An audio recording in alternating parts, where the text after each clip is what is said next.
Halo teman-teman, balik lagi sama aku Satria Ngaseno. Dan pada pertemuan kali ini kita akan membahas apa itu Republik Maluku Selatan.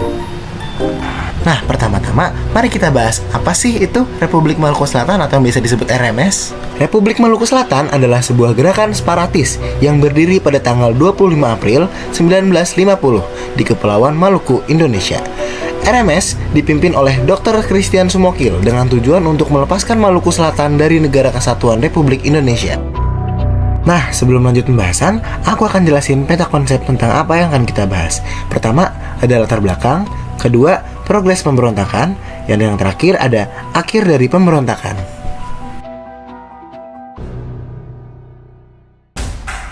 Selanjutnya, kita akan membahas latar belakang penyebab terjadinya gerakan Republik Maluku Selatan.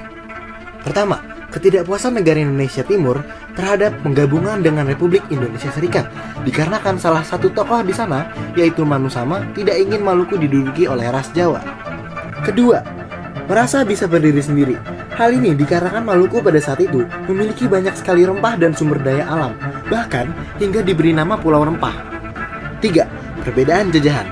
Pada saat ini, RMS mendapatkan dukungan dari pemerintah kolonial Belanda untuk memisahkan diri karena Belanda gagal menduduki Indonesia yang telah merdeka. Progres pemberontakan. Pada 13 April 1950, Dr. Sumokil mengadakan rapat dengan berbagai pihak di Ambon untuk membahas permasalahan Maluku Selatan. Lalu, pada 23 April 1950, Dr. Sumokil menyelenggarakan rapat rahasia di Tulehu yang menghasilkan gagasan Republik Maluku Selatan dan proklamasi yang akan diikuti oleh pemerintah daerah. Lalu, pada 25 April 1950, pemerintah Maluku Selatan melakukan proklamasi Republik Maluku Selatan dengan Johannes sebagai Presiden RMS. Setelah itu, pada 3 Mei 1950, Johannes Manutu menjadi Presiden pertama RMS, tetapi hanya berlangsung hingga 3 Mei 1950. Setelah itu, posisi Presiden digantikan oleh Dr. Sumokil. Tak lama setelah kejadian tersebut, RIS yang mendengar kabar itu langsung mengirim pasukan APRIS ke Pulau Laha, Buru, dan menduduki pos-pos penting milik RMS. Tak lama dari pendudukan pos-pos penting, pada November 1950, kota Ambon berhasil direbut kembali oleh RIS, walaupun diseram tetap terjadi konflik.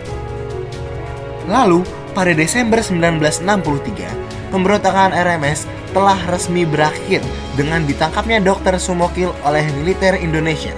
Lalu, pada April 1966, Dr. Sumokil dieksekusi oleh peleton tembak di Pulau Ubi, Pulau Seribu.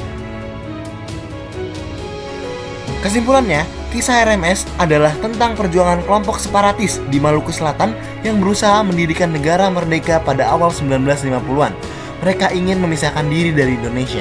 Namun, akhirnya gerakan mereka ditumpas oleh pemerintah Indonesia, tetapi RMS tetap ada dan diakui keberadaannya walau rakyatnya saat ini telah menjadi rakyat NKRI.